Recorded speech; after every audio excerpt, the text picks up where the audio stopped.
Halo sobat 18 yang duit bidik misinya dipakai untuk makan seblak sekecamatan, ya salam. Kali ini kelompok admin akan mengunboxing materi sejarah yang mengenai kolonialisasi benua Australia, khususnya di Tasmania, Queensland, Victoria, Australia Selatan, dan Australia Barat. Pembahasan materi ini sangat padat berisi dan tentunya tidak kosong seperti dengkul kalian.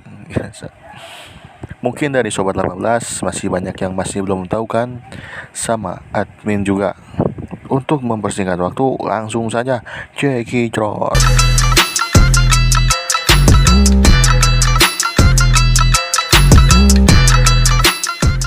Diawali dengan Tasmania.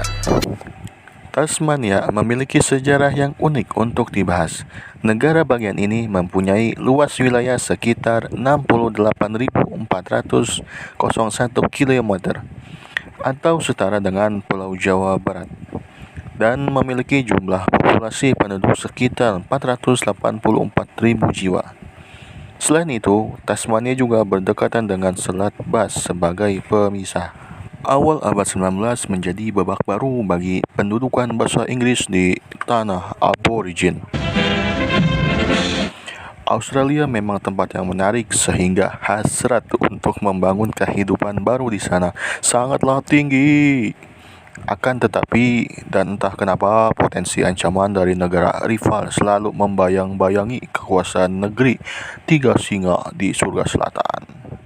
Iri, bilang bos. Hai. Hal tersebut menjadi lampu kuning bagi pemerintah koloni Inggris. Tak tinggal diam, anak kesayangan Inggris yakni kolonial New South Wales menyusun rencana agar kedudukan Inggris semakin kuat di Terra Australis Incognita. Ya, seperti itulah. Dalam menghadapi ancaman dari petualang Perancis, pemangku kebijakan New South Wales memutuskan untuk membuka koloni di Tasmania, sebuah pulau yang belum terjamah yang ada di bagian selatan Australia. Wow, luar biasa. Awal mula pembukaan koloni Tasmania oleh pemukim Inggris dimulai tahun 1802. Hal tersebut diakibatkan adanya laporan jika kapal berbendera Prancis yang dipimpin oleh Nicolas Baudin terlihat mendarat di kawasan Darwin. Penjelajah Prancis itu berhasil memetakan penemuan-penemuannya di Darwin, seperti kehidupan suku lokal yang menghuni kawasan tersebut, berbagai spesies tumbuhan, dan juga fauna unik dalam waktu hanya 1 bulan. Luar biasa, ini memang orang-orang Eropa. Khawatir dengan keberadaan sekelompok kecil pelaut Prancis di Pumpy, Baudin membuat Gidley King yang saat itu menjabat sebagai gubernur New South Wales mengalami kegalauan akut sehingga membuatnya makan tak kenyang, tidur tak selibing demi menegakkan auman tiga singa di Australia, bukan auman maung unsil. Demi menegakkan auman tiga singa di Australia sekaligus menaikkan reputasi karirnya, Gidley King terus mengambil langkah cepat, tepat, dan efektif, dan tentunya tahan lama. Gidley King mendapat dukungan dari NSW Corps. Kali ini antara Gubernur Jenderal dan petinggi NSW Corps sepakat bekerja sama atas nama rasa cinta tanah air. Oleh sebab itu, diberangkatkanlah beberapa rombongan yang diproyeksikan menempati Pulau Tasmania sebelum kapal Prancis berlabuh lagi di sana. Gelombang pertama diberangkatkan pada akhir Agustus tahun 1803 dengan 49 orang menaiki kapal Albion yang dipimpin oleh perwira angkatan laut bernama John Bowen.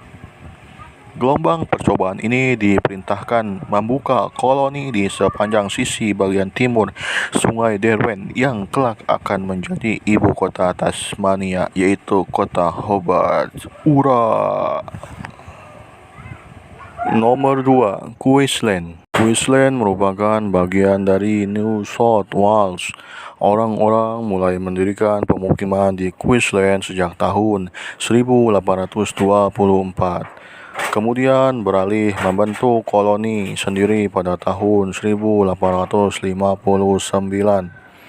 Luas wilayah Queensland ini sekitar 250.000 km atau setara dengan luas Pulau Sulawesi ditambah Sumatera Utara. Dilansir dari Queensland.com, Queensland sendiri merupakan suatu tempat yang didiami oleh suku asli aborigin. Sebagian besar dari mereka bermata pencahariannya sebagai nelayan dan tinggal di sepanjang garis pantai. Selama ribuan tahun sebelum penjelajah Eropa melihat Australia sekilas, orang aborigin menyebut Australia sebagai rumahnya karena iklim yang lebih hangat dan marga satwa yang melimpah. Queensland adalah wilayah terpadat di negara itu sebelum penjajahan. Sejarah awal koloni Queensland awalnya dianggap sebagai bagian dari koloni New South Wales yang dikelola Inggris. Brisbane didirikan pada tahun 1825 sebagai pemukiman narapidana bagi narapidana yang lebih tidak terkendali. Pada tahun 1839, penyelesaian hukum Brisbane ditutup dan kemudian dibuka untuk penyelesaian gratis pada tahun 1842. Dengan masuknya petani dan pemukim bebas lainnya di Brisbane, negara bagian menjadi cukup produktif dan tidak kopong seperti dengkul kalian. Dan identitas terpisah mulai muncul. Pelabuhan Brisbane menjadi penting terutama untuk industri wool, tetapi juga menjadi sumber banyak hasil bumi lain. Pada tahun 1851, sebuah pertemuan publik diadakan untuk mempertimbangkan pemisahan Queensland dari New South Wales. Ratu Victoria memberikan persetujuannya dan pada 6 Juni 1859 koloni baru Queensland didirikan. Dengan konstitusinya sendiri, Dewan Legislatif, Majelis dan Gubernur sampai hari ini tanggal 6 Juni diakui sebagai hari kelahiran Queensland. 3. Victoria. Victoria adalah sebuah negara bagian di Tenggara Australia. Ini adalah negara bagian terkecil kedua dengan luas daratan sekitar 227.000 km, yang jelas lebih luas dari kosan kalian. Pada awal penemuan wilayah sebelum bernama Victoria, wilayah ini bernama distrik Port Phillip. Berawal dari pelayaran Inggris yang datang dan bermaksud ingin bersilaturahmi dan juga bermaksud untuk membuat koloni di wilayah Victoria pada tahun 1788. Nama itu sendiri diberi dari koloni awal yang berhasil datang dan menduduki wilayah ini. Koloni awal tersebut ialah David Collins pada tahun 1804. Setelah kepindahan David Collins pada tahun 1834, Edward Henty bersaudara sebagai orang kulit putih pertama datang dan menempati Teluk Portland. Kemudian John Batman dan koloninya menempati Sungai Yarra pada tahun 1835. 4. Australia Selatan. Australia Selatan adalah sebuah negara bagian Australia yang beribu kota di Adelaide. Sejarah Australia Selatan tidak lepas dari peran seorang tokoh bernama Edward Gibbon Wakefield.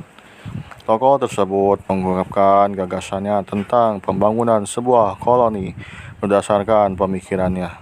Sekitar tahun 1830, Gibbon keluar dari penjara dan berhubungan dengan beberapa orang yang berpengaruh dalam rencananya.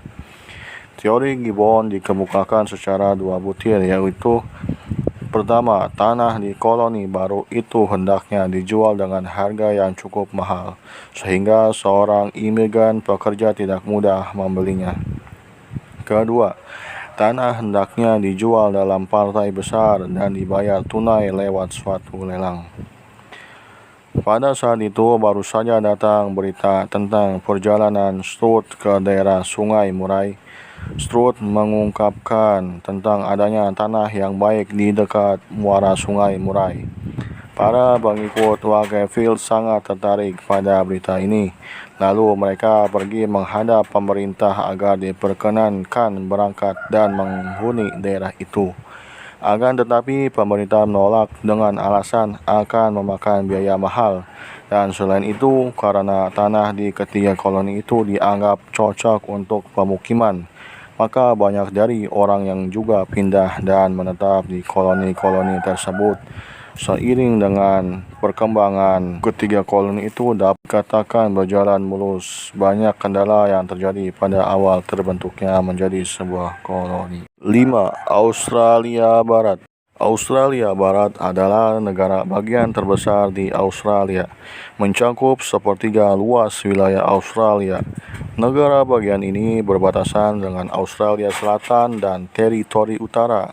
Ibu kotanya ialah Perth. Dilansir dari buku Sejarah Australia Selatan, pada abad ke-17 dan ke-18, pantai barat Australia sudah mendapat banyak kunjungan pelaut-pelaut Belanda dalam pelayaran mereka, terutama setelah pelayaran Boer. Adapun pelaut Inggris yang pertama kali mengunjungi di daerah ini adalah William Dampier. William Dampier sudah dua kali mengunjungi daerah ini. Yang pertama dengan kapal Cygnet, ia mengunjungi Buccaneers Archipelago. Dan yang kedua dengan kapal Roebuck, ia mencapai pantai yang diberi nama Shark Bay. Sampai pada saat itu, baik Belanda maupun Inggris belum berniat menduduki daerah tersebut. Selanjutnya, pada tahun 1827,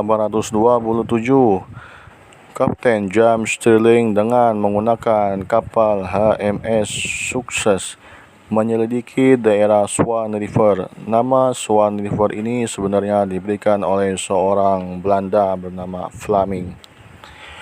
Gubernur Darling sangat menginginkan agar di daerah Swan River segera dibuka koloni.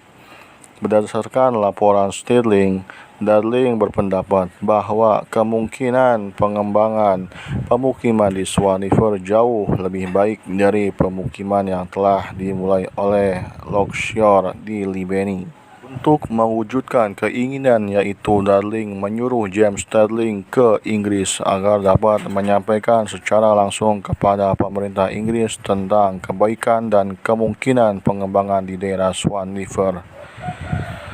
Stirling gagal memujuk pemerintah dan mulai melakukan rencana lain, yakni dengan mendekati orang-orang pemilik modal dengan penuh semangat. Ia menceritakan keindahan sungai yang ditemukan serta kekayaan dan kesuburan tanahnya. Kali ini ia berhasil dan beberapa orang kaya memutuskan untuk membuka koloni baru. Rombongan pertama ini tiba pada tahun 1829 dan mendarat di dekat kota yang sekarang bernama Fremantle setelah menyelidiki tempat yang baik bagi kedudukan ibu kota. Stirling memutuskan menetap di suatu tempat yang sekarang bernama Perth, sedikit di sebelah utara Fremantle. Dari sinilah berkembang daerah yang sekarang dikenal dengan negara bagian Australia Barat. Bagaimana menurut kalian? Silahkan kalian hantam baku di kedai langganan Ibu Elizabeth Gunung Roai.